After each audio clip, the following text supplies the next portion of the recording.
Hello, good evening, students. Today in 11th class physics, we are starting a new topic, acceleration of an object down an inclined plane. हम लोगों ने last class में जो लिया था, we discussed about angle of repose. तो angle of repose का concept क्या है? हम लोगों ने बोला किसी ऑब्जेक्ट को अगर आप inclined plane पर रखें, and if you try to increase the inclination, if you try to increase the angle at which this plane is placed with the horizontal, इसका horizontal के साथ ये angle अगर आप increase करेंगे, जैसे जैसे ये angle increase करेंगे, तो वैसे वैसे there are chances that the object may start moving down or sliding down the plane, and the angle at which this object is just about to slide down the plane will be termed as angle of repose. ये अभी हम लोगों ने discuss किया था कि एक ऐसा angle at which the object placed on the inclined plane is just about to slide down the plane, इसको angle of repose बोलते हैं. हमने आपको इसका एक एग्जांपल दिया था. हमने बोला ये हॉरिजॉन्टल प्लेन है, आप इसमें बच्चों क्या करें, इसका इंक्लिनेशन इंक्रीज करते जाएं. ये हॉरिजॉन्टल प्लेन है, इसके ऊपर ऑब्जेक्ट को रखकर आप इसका इंक्लिनेशन धीरे धीरे इंक्रीज करना शुरू करें, और हॉरिजॉन्टल के साथ इसका ये angle when the object placed on it is just about to slide down, वो एंगल जिस पर ये object is just about to slide down the plane will be termed as angle of repose, है ना. तो ये अभी हम लोगों ने बोला था this was the case of limiting friction, क्योंकि ऑब्जेक्ट जो इसके ऊपर रखा हुआ है वो स्लाइड करने ही वाला है या स्लाइड करना ही शुरू कर दिया है ना. सो this is the case of what FS max, है ना. अब इसमें एफएस मैक्स लग रहा है, ये वाला फोर्स जो है बच्चों mg है, ये एंगल अल्फा जिसको एंगल ऑफ रिपोज बोलते हैं. Now suppose you are taking an inclination which is greater than the angle of repose.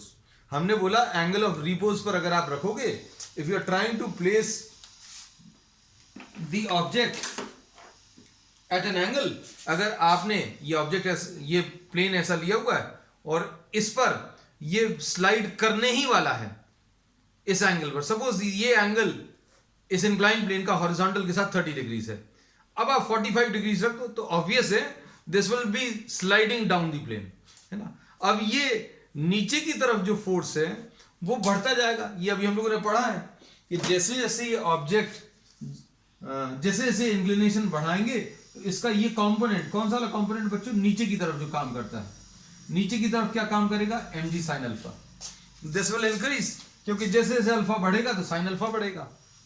So at a certain angle the object placed on the inclined plane will just start sliding down the plane, है ना. इसके ऊपर ये object रखा हुआ है, हमने ये एक एग्जांपल ले लिया. Suppose this is the object और इसके ऊपर रखा हुआ ये object, this is just about to slide down the plane. अब अगर आप इस एंगल पर इस ऑब्जेक्ट को देखें तो ये स्लाइड करने ही वाला है. अब आप अगर ऐसा इंक्लिनेशन ले लेंगे तो क्या होगा, इस इंक्लिनेशन पर अगर ऑब्जेक्ट को रखोगे तो ये ऑब्वियसली नीचे की तरफ स्लाइड करेगा और एक्सेलरेट करेगा. तो हम लोग ये कंडीशन आज डिस्कस करने वाले हैं, क्या, acceleration of a body down an inclined plane. तो अब हम लोग इसमें लिखेंगे क्या, तो हम लोग इसमें ये लिखेंगे the angle which the inclined plane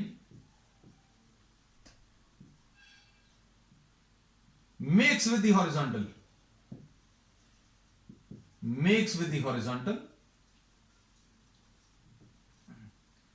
is greater than angle of repose, is greater than the angle of repose. So obviously what can we say, the object accelerates down the plane. अब हम लोग इसमें ये बच्चों ये angle ले लिया, suppose the angle which this inclined plane is making with in horizontal is theta, theta is greater than angle of repose.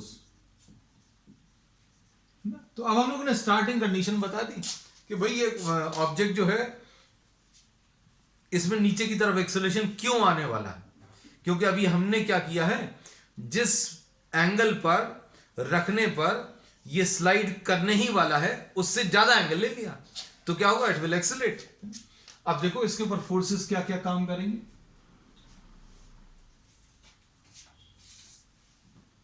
ये तो बच्चों mg आ गया, और ये इसमें नॉर्मल रिएक्शन आ गया, ठीक। और इसमें ये वाला फोर्स जो है, ये जो कांटेक्ट फोर्स है which acts along the surface, this is Fk। Fk क्यों लिख रहे हैं, क्योंकि ऑब्जेक्ट ने स्लाइड करना स्टार्ट कर दिया है ना। So forces acting on the object, forces acting on the object, क्या क्या आ गया बच्चों, वेट आ गया mg, सेकंड नॉर्मल रिएक्शन आ गया, नॉर्मल रिएक्शन n, फिर तीसरा क्या है, फोर्स ऑफ काइनेटिक फ्रिक्शन, ये फोर्स ऑफ काइनेटिक फ्रिक्शन। अब इसमें एक्सेलरेशन अगर निकालना है डाउन दी प्लेन, तो अब हम लोग क्या करना पड़ेगा, इस फोर्स को इसके कंपोनेंट्स में ब्रेक करना पड़ेगा। तो इसके कंपोनेंट्स क्या आ जाएंगे बच्चों, इसमें देखना ध्यान से, ये वाला फोर्स बच्चों mg है, इस mg के दो कंपोनेंट्स लेंगे, one component will be along the plane and one will be perpendicular to the plane. अब ये दो कंपोनेंट्स अगर निकालने हैं तो क्या करना पड़ेगा बच्चों, एंगल चाहिए पड़ेगा। अब हम लोग ये बोलते हैं इन दोनों लाइंस के बीच में, इसमें और इसमें एंगल थीटा है, तो इसके परपेंडिकुलर लाइंस के बीच में भी एंगल थीटा आएगा। अब देखो ये हॉरिजॉन्टल लाइन है, हॉरिजॉन्टल लाइन के परपेंडिकुलर ये वाली वर्टिकल लाइन, अब ये इंक्लाइन प्लेन, इसके परपेंडिकुलर ये वाली लाइन है, तो ये देखो डॉट और ये डबल लाइन, इनके बीच में एंगल थीटा है, ये डॉट और डबल लाइन इनके बीच में भी एंगल थीटा आ जाएगा। तो अब हमें एंगल पता चल गया। अब क्या करेंगे, अब इसके दो कंपोनेंट्स, तो बच्चों एक कंपोनेंट mg cos थीटा आ गया और ये वाला mg sin थीटा आ गया, है ना। अभी तक हम लोग क्या करते थे, हम लोग ये बोलते थे, ध्यान से सुनना बच्चों, there is a very slight difference between the two cases. हम लोगों ने ये कंसिडर किया था कि object is in limiting equilibrium. Limiting equilibrium का मतलब क्या है कि ये नीचे वाला फोर्स और ऊपर वाले फोर्स दोनों इक्वल हैं, है ना। So the object is just about to slide down the plane. तो ये कंडीशन थी एंगल ऑफ रिपोज के लिए। लेकिन हम लोगों ने क्या किया बच्चों, एंगल ऑफ रिपोज मतलब इसके ऊपर रखा हुआ ऑब्जेक्ट चलने ही वाला है। अब हमने क्या किया, ये एंगल बढ़ा दिया। अब एंगल बढ़ाने की वजह से क्या होगा बच्चों, ये थीटा इंक्रीज हो जाएगा, mg sin थीटा नीचे वाला फोर्स बढ़ जाएगा। अब ये दोनों फोर्सेस बच्चों बराबर थे, अब ये वाला फोर्स बड़ा हो गया। अब ये वाला फोर्स बड़ा हो गया तो अब हम लोग क्या बोलेंगे, ऑब्जेक्ट एक्सेलरेट करेगा, और ये एक्सेलरेशन अब हम लोग इसमें कैलकुलेट करने वाले हैं, है ना। तो अब हम लोग क्या बोलेंगे बच्चों, ध्यान से देखना, इस डायरेक्शन में तो कोई मोशन नहीं है, therefore n will be equal to mg cos theta. n किसके बराबर आ गया, mg cos थीटा। अब net force acting down the plane, नीचे की तरफ जो नेट फोर्स है वो आ जाएगा mg sin theta minus F K. अब अच्छे से सुनना बच्चों, हमने ये बोला था, ये समझने वाली बात है, हम इसलिए इस पर ज्यादा स्ट्रेस दे रहे हैं। जब ये एंगल ऑफ रिपोज पर रखा हुआ था तो ये mg sin अल्फा होता था, और ये बच्चों क्या होता था, fs होता था, मतलब force of static friction, fs max होता था इनफैक्ट। अब क्या होगा, हम लोगों ने ये बोला ये इंक्लाइन प्लेन का एंगल है हॉरिजॉन्टल के साथ, है ना। अब इसमें इसके ऊपर रखा हुआ ऑब्जेक्ट मूव करने ही वाला है। अब आपने क्या किया, इसका इंक्लिनेशन बढ़ा दिया। अगर आप इंक्लिनेशन बढ़ाओगे तो ये एंगल बढ़ेगा, ये बढ़ेगा तो नीचे वाला फोर्स बढ़ जाएगा, और नीचे वाला फोर्स अगर बढ़ेगा तो ये ऑब्जेक्ट चलना शुरू हो जाएगा, ये चलना शुरू होगा तो ये वाला कम हो जाएगा। मतलब दो चीजें हुई हैं, आपने जब एंगल बढ़ा दिया तो ये नीचे वाला फोर्स बढ़ गया और ऊपर वाला फोर्स जो है वो कम हो गया। कम क्यों हो गया? क्योंकि अभी तक ये ऑब्जेक्ट रेस्ट पर था, इसलिए एफएस मैक्स लग रहा था, और जब इसने एक्सेलरेट करना शुरू किया तो अब एफ के लगेगा, and we know that F K is smaller, kinetic friction बच्चों कम होता है ना। तो अब हम लोग इसमें ये बोलेंगे कि नीचे वाला फोर्स बढ़ गया, ऊपर वाला कम हो गया, मतलब नेट फोर्स कितना आ जाएगा, एम जी sine theta minus F K. अब net force acting down the plane पता चल गया। अब इसके बाद क्या करेंगे? अब इसके बाद अभी हम लोग ये बोलेंगे एम जी sine theta minus F K को क्या लिख लें, म्यू के इंटू एन। अब ये एम जी साइन थीटा आ गया, mu k into N, N को क्या लिख लिया बच्चों, अभी हम लोगों ने एम जी कॉस थीटा लिख लिया।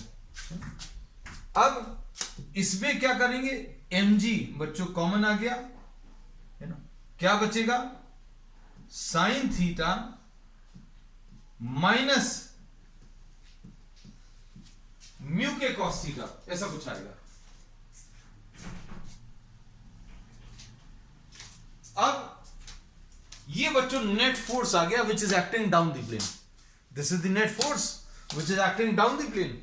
अब ये नेट फोर्स पता चल गया जो नीचे की तरफ काम कर रहा है। अब नेट फोर्स पता चल गया तो एक्सेलरेशन निकालना आसान है। हमारा काम इस टॉपिक में था एक्सेलरेशन, तो acceleration will be equal to net force divided by mass, मतलब m ji sine theta minus mu k cos theta divided by m, इसमें एम और एम कैंसिल होगा तो ये आ जाएगा g into sine theta minus mu k into cos theta, ऐसा कुछ आ जाएगा। So this is the value for acceleration, and acceleration will be g into sine theta minus mu k cos theta. So this is the acceleration of the object down the plane. नीचे की तरफ जो acceleration लगेगा वो इतना लगेगा, लेकिन ये कब लगेगा, ये बहुत इंपॉर्टेंट है। ये क्या है कि theta should be greater than angle of repose. बच्चों अगर थीटा स्मॉलर देन या equal to angle of repose है ना, तो ये टॉपिक कोई काम का नहीं है। क्यों? Because there will be no acceleration. अगर ये थीटा जो है बच्चों एंगल ऑफ रिपोज या उससे कम रहेगा अब ये देखो, इसमें ये थीटा जो है एंगल ऑफ रिपोज से कम है, तो देखो ये ऑब्जेक्ट रेस्ट पर है, हम लोग बोलेंगे इसमें आपने थोड़ा सा और इंक्रीज कर दिया तो क्या होगा, अभी भी ये रेस्ट पर है। अब इसमें अगर आपने ये theta greater than angle of repose कर लिया तो क्या होगा, this will start sliding down the plane, और ये किस एक्सेलरेशन से मूव करेगा, तो एक्सेलरेशन अभी हम लोगों ने कैलकुलेट कर लिया। ठीक है, अब इसमें देखो नेक्स्ट टॉपिक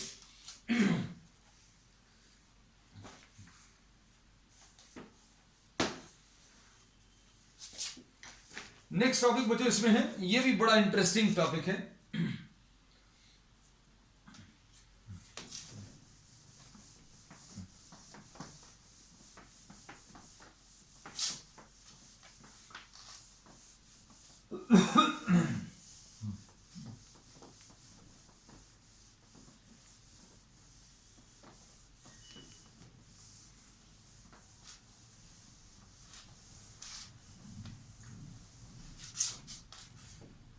इसमें नेक्स्ट टॉपिक बच्चों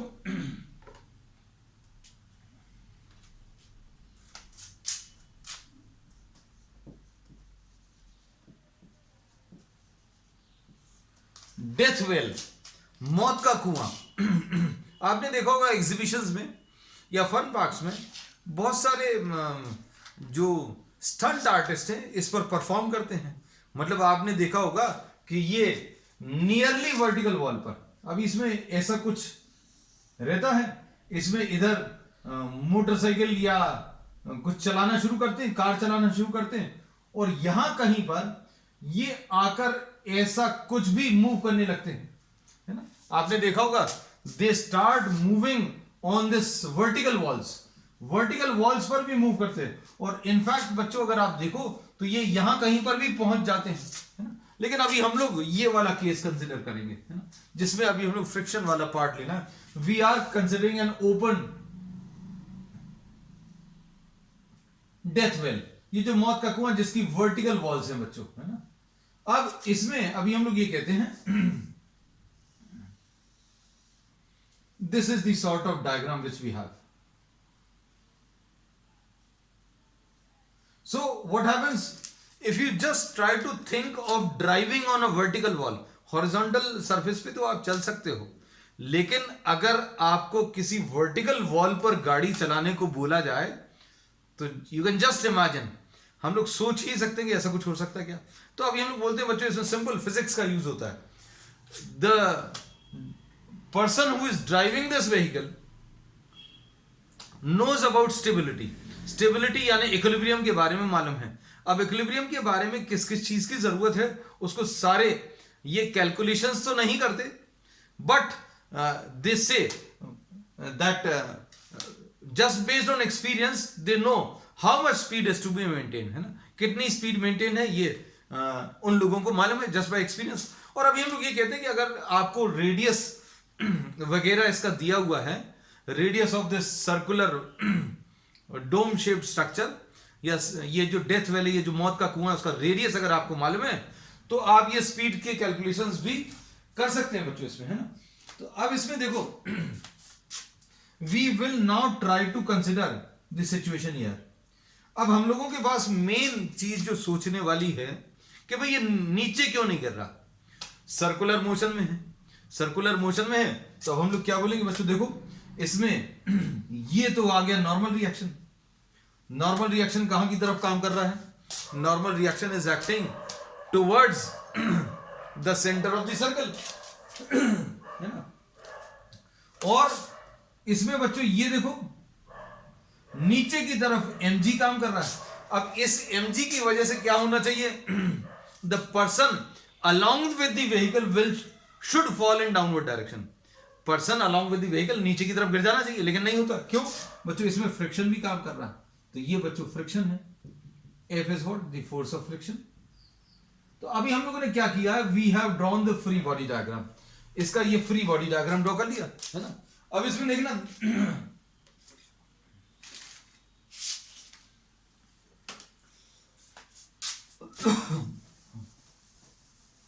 तो इसमें अभी हम लोगों ने क्या बोला कि n which is acting towards the center of the circle, acting towards the center of the circle,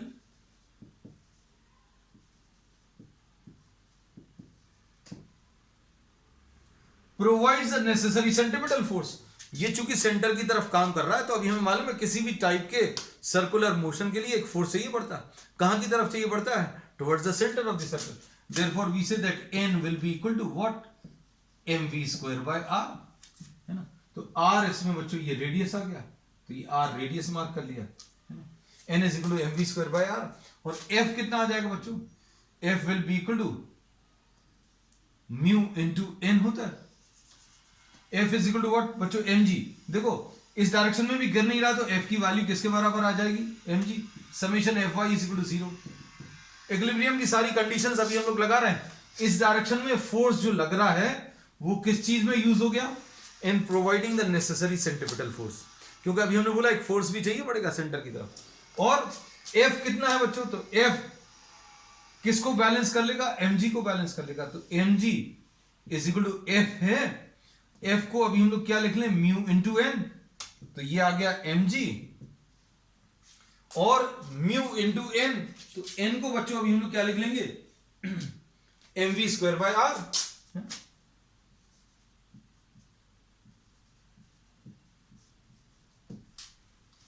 अब इसमें बच्चों m और m कैंसिल हो गया, तो v square upon r into mu will be equal to g, v square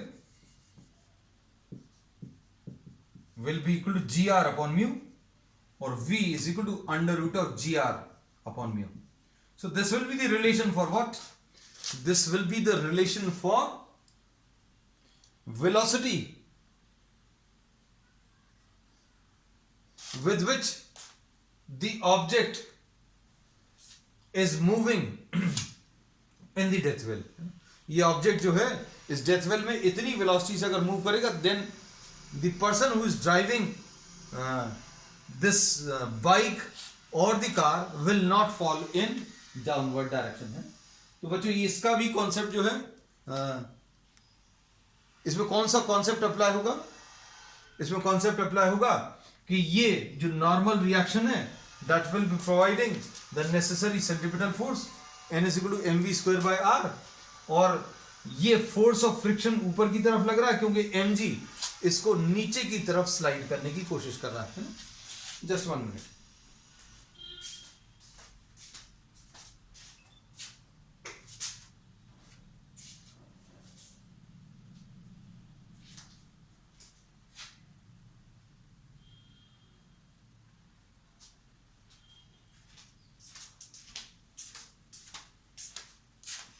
network issues हैं बच्चों, है ना कुछ.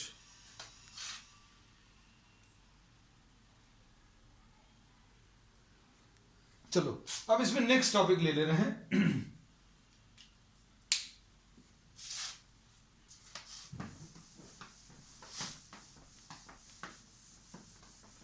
आज बच्चों सारे ये जो है एप्लीकेशंस हैं किसके? फ्रिक्शन के.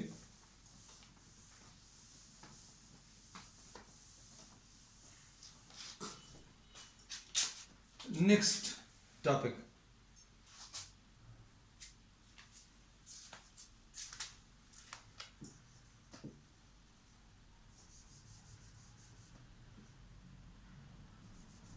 मोशन ऑफ व्हीकल्स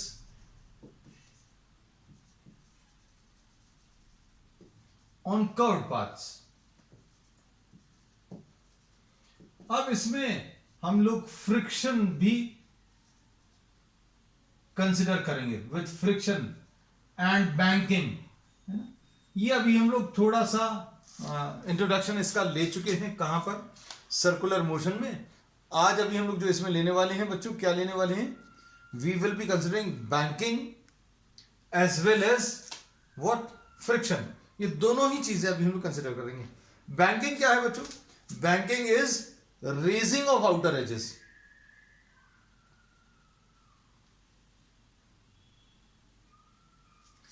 इसमें अभी हम लोगों ने ये बोला, suppose a vehicle is moving on a curved path. कोई ऑब्जेक्ट अगर कर्व्ड पाथ पर मूव कर रहा है तो इसके ऊपर कौन कौन से फोर्सेस काम करते हैं?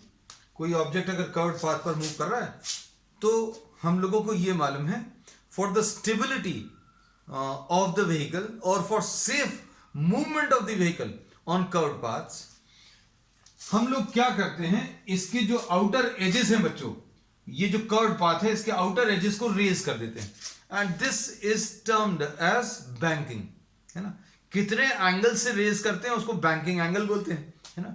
तो banking we have considered but without friction, because reason is we had not studied friction at that stage, है ना. जब सर्कुलर मोशन पढ़ रहे थे तब अभी हम लोगों ने फ्रिक्शन के बारे में नहीं पढ़ा था. अब फ्रिक्शन भी एक फैक्टर है ना. तो अब देखो ये बच्चों डायग्राम आ गया रोड का. इमेजिन करना बच्चों, इसमें अभी हम लोगों ने बोला सपोज ये ऐसा कुछ कर्व्ड पाथ है ना. This is the curved path on which the vehicle is moving, और इसका जो आउटर एजेस है बच्चों इसको रेस कर देते हैं. ये आउटर एजेस जो है ये ऐसा कुछ रेस किया हुआ, इतना ज्यादा रेस नहीं करते. ये तो अभी हमने एग्जैजरेट करके बताया ताकि आपको चीजें दिखें. एक तो तरीका ये होता है बच्चों, देखो इसमें अभी हम लोग बोलते हैं कि हॉरिजॉन्टल, ये हॉरिजॉन्टल कर्व है. अब इसमें अब हम लोगों ने बोला कि अगर ये आउटर एजेस को आपने रेज कर दिया बच्चों, ये अगर आउटर एजेस को रेज कर दिया तो ये बैंकिंग ऑफ कर्व्स कहलाता है. अब बैंकिंग क्यों करते हैं? देखो अब इसमें this is a car which is moving, ये बच्चों कार है, ठीक. अब इसमें कौन कौन से फोर्सेस काम करेंगे बच्चों? एक तो ये mg आ गया, ये थीटा एंगल ले ले, है ना, ये बच्चों n आ गया, है ना। अब इसमें और कौन से फोर्सेस काम करेंगे? तो अभी हम लोग ये बोलेंगे बच्चों, इसमें एक फोर्स ऑफ फ्रिक्शन और काम करेगा। इसमें टेंडेंसी कैसी है ऑब्जेक्ट की? टू मूव आउटवर्ड, है ना। अभी हम लोग ये कहते हैं बच्चों, देखो स्ट्रेट लाइन पाथ पर मूव कर रहा है ऑब्जेक्ट, स्ट्रेट लाइन पर, लेकिन अभी हम उसको क्या कर रहे हैं, इसको एक स्टीयरिंग की मदद से या टर्न करने का कोई मैकेनिज्म है जिसकी मदद से अभी हम लोग इसको मूव करा रहे हैं। जनरल टेंडेंसी तो कैसी थी? This has a tendency to move along the tangent, ये ऐसा कुछ मूव करने की कोशिश कर रहा है। तो अभी हम लोग बोलते हैं फ्रिक्शन जो है कहां की तरफ काम करेगा? अंदर की तरफ काम करेगा। इमेजिन करोगे तो बहुत सारी चीजें अच्छे से फील भी कर पाओगे कि अगर यहां पर रेत डली हुई है, suppose there is sand which is lying on the road, है ना, and you are moving at a very high speed, then what happens? अब ये सैंड होने की वजह से जो छोटे छोटे पोर्स हैं, गड्ढे हैं, वो भर जाएंगे। जो रोड अभी तक एक रफ रोड थी वो एक स्मूथ रोड बन जाएगी। हम लोग मोस्टली कहते हैं ना कि टर्न आया, वहां पर रेत डली थी, हम लोग स्लिप हो गए। तो क्या हुआ है उस समय पर बच्चों? हम लोग ये बोलते हैं कि फ्रिक्शन कम हो गया। तो फ्रिक्शन कहां की तरफ? हम लोगों को अंदर की तरफ रोक कर रखता है। फ्रिक्शन नहीं है, ये अगर देखना है इसका इफेक्ट तो फ्रिक्शन कम कर दो। फ्रिक्शन अगर हटा देंगे तो क्या होगा? आप इस कर्व पर मूव ही नहीं कर पाओगे, यू विल मूव आउटवर्ड। तो ये फ्रिक्शन क्या करता है बच्चों? अंदर की तरफ रोक कर रखता है। तो ये अंदर की तरफ, रोड में सेंटर के अंदर की तरफ रोक कर रखे। तो ये फ्रिक्शन अभी हम लोगों ने इसलिए नीचे की तरफ मार्क किया, है ना। तो इसमें कुछ बच्चों को ये कंफ्यूजन होता है कि ये फ्रिक्शन कब नीचे की तरफ मार्क करना, कब ऊपर की तरफ, ये समझ नहीं आता, है ना। तो अभी हम लोगों ने ये बोला कि इसकी टेंडेंसी कैसी है? इस कार की टेंडेंसी बाहर की तरफ स्लिप करने की है, बाहर की तरफ। हम लोग क्या कर रहे हैं? इसको फ्रिक्शन की मदद से रोक कर रखे, है ना। हमने बोला कि आप इमेजिन करो कि यहां पर फ्रिक्शन नहीं है। अगर फ्रिक्शन नहीं है तो क्या होगा? आपने देखा ही होगा, फ्रिक्शन अगर नहीं है तो अभी हम लोग बोलेंगे इसको सेंटर की तरफ रोक कर नहीं रख पाओगे, तो क्या होगा? It will move along the direction of tangent, है ना। तो ये टैंजेंट क्या अलोंग मूव कर जाएगा, मतलब ये स्लिप हो जाती है। और स्लिपिंग मोस्टली जो होती है वो टैंजेंट के अलोंग होती है। जैसे मान लीजिए यहां कहीं पर स्लिपिंग स्टार्ट हुई तो ये ऐसा कुछ मूव कर जाएगा, है ना। तो फ्रिक्शन क्या करता है बच्चों? इसको सेंटर की तरफ रोक कर रखता है। तो ये सेंटर की तरफ मतलब यहां की तरफ, तो ये देखो लेफ्ट की तरफ मार्क कर दिया। और ये कांटेक्ट फोर्स है, कांटेक्ट फोर्स है मतलब जहां पर ऑब्जेक्ट्स टच कर रहे हैं वहां पर काम करता है। अब देखो इसमें कौन कौन से फोर्सेस आ जाएंगे, ध्यान से देखना।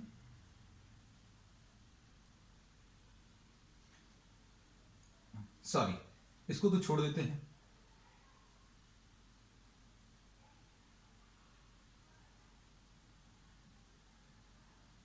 ऐसा कुछ अभी हम लोगों ने मार्क कर लिया, है ना। अब इसमें देखना ये वाला एंगल बच्चों, ये दो पैरेलल लाइंस हैं, ये दो पैरेलल लाइंस हैं, ये ट्रांसवर्सल है, तो ये एंगल भी थीटा आ जाएगा। तो इसके कंपोनेंट्स क्या आ जाएंगे बच्चों? एफ कॉस थीटा,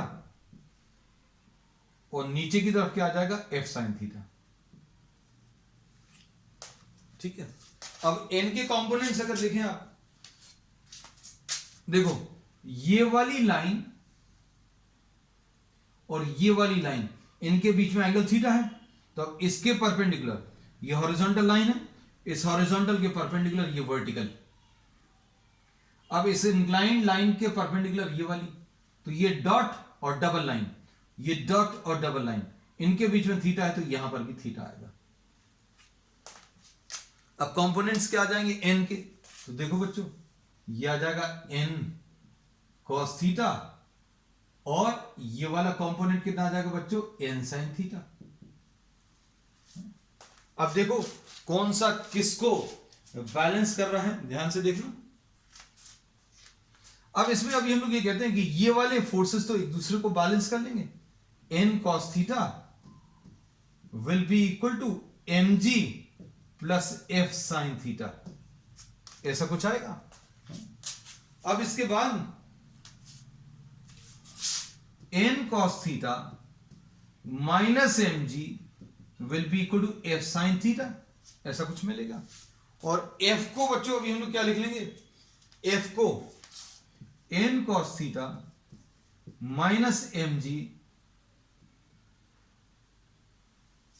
या एक काम करते हैं, I am sorry, F sine theta को इधर ले आ रहे हैं ना, एम जी का तो अभी हम कोई यूज, देखो N cos theta minus F sine theta will be equal to M G, ऐसा लिख लो, और N cos theta minus F को अभी हम लोग म्यू इंटू एन लिख लो साइन थीटा।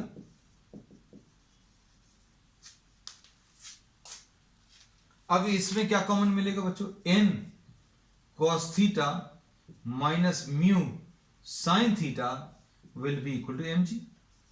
अब इस डायरेक्शन में तो कोई मोशन नहीं है ना। अब हम लोग इसमें क्या बोल रहे हैं, ध्यान से सुनना, ये फोर्स कहां की तरफ काम कर रहा है बच्चों, ये सेंटर ऑफ द कर्व की तरफ काम कर रहा है। This is the force which is acting towards, this is acting towards what, the centre of the curve, and the force acting towards the center of the curve will be equal to n sin theta plus f cos theta। और centre की तरफ जो force काम करता है that provides the necessary centripetal force। तो बच्चों इसको आप mv स्क्वायर बाय r के बराबर ले लो। हम इसमें सारी चीजें आपको एक बार फिर से बता दे रहे हैं। देखो इसमें अभी हम लोगों ने क्या बोला, देखो हम सब कुछ रब कर दे रहे हैं।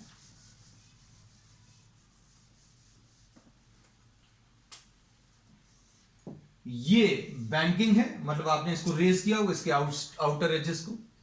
अब यहां पर एक ऑब्जेक्ट रखा हुआ है, इसके ऊपर कौन से फोर्सेस काम करेंगे बच्चों, एक तो mg काम करेगा, दूसरा ये n काम करेगा, तीसरा बच्चों कौन सा, फ्रिक्शन काम करेगा। फ्रिक्शन कहां की तरफ काम करता है बच्चों, फ्रिक्शन जो है सेंटर ऑफ दी, जब आप कर्व्ड पाथ पर मूव कर रहे हो तो कहां की तरफ, सेंटर ऑफ द कर्व की तरफ काम करता है। और चूंकि कांटेक्ट फोर्स है इसलिए अलोंग द सरफेस काम करेगा, इसको F लिख लिया। अब हम लोगों ने क्या किया, इसके कंपोनेंट्स निकाल लिए। अब ये दो पैरेलल लाइंस हैं, ये ट्रांसवर्सल है तो ये एंगल भी थीटा आ जाएगा। अब देखो इसके कंपोनेंट्स क्या आ गए, ये F cos थीटा आ जाएगा बच्चों, और नीचे की तरफ क्या आ जाएगा, F sin थीटा। ठीक, अब इसके बाद n के कंपोनेंट्स, ये एंगल थीटा है, ये डॉट और ये दो लाइंस, ये हॉरिजॉन्टल के परपेंडिकुलर, ये वर्टिकल, ये इंक्लाइंड वाली जो है इसके परपेंडिकुलर ये वाली लाइन है। तो ये इन दोनों के बीच में अगर एंगल थीटा है तो इसके परपेंडिकुलर लाइंस के बीच में भी एंगल थीटा आएगा। तो ये कंपोनेंट क्या आ जाएगा, n cos थीटा, और ये वाला n sin थीटा। हम लोगों ने क्या बोला बच्चों, n cos थीटा इसको बैलेंस कर देगा, n cos थीटा mg और f sin थीटा को बैलेंस करेगा। अब इसमें n cos theta minus f sin theta is equal to mg, f की जगह म्यू इंटू n लिख लिया, ये आ गया। सेंटर की तरफ कितना फोर्स काम कर रहा है, n sin theta plus f cos theta, n sin theta और f cos थीटा सेंटर की तरफ काम कर रहा है। तो फोर्स किसी सर्कुलर मोशन में जो सेंटर की तरफ काम करता है that provides the necessary centripetal force, तो इसको equal to mv square by r लिख लिया। अब बस सिंपल सा है, n sin theta plus f को mu into n cos theta लिख लिया is equal to mv square by r। बस अब दोनों को डिवाइड कर दो, इसमें इसको अभी हम लोग फर्स्ट बोल दे रहे हैं, इसको second, second divided by first. तो n sin theta, n common ले लें, plus mu cos theta divided bye n into cos theta minus mu sin theta will be equal to mv square by r divided by what, mg। ये सबको बच्चों अभी हम लोगों ने divide कर लिया। अब इसके बाद क्या बोल सकते हैं बच्चों, इसमें n और n कैंसिल होगा, m और m कैंसिल होगा, v स्क्वायर अपॉन आर जी, ऐसा कुछ आ गया। अब इसको भी थोड़ा सा सिंप्लीफाइड फॉर्म में अगर लिख दें सिंप्लीफाइड फॉर्म में लिखने का तरीका क्या है बच्चों? cos थीटा से डिवाइड कर दो, sine theta upon cos theta plus mu cos theta upon cos theta upon cos theta upon cos theta minus mu sine theta upon cos theta. तो ये कितना आ जाएगा? v square upon R G is equal to tan theta plus mu upon 1 minus mu tan theta, है ना?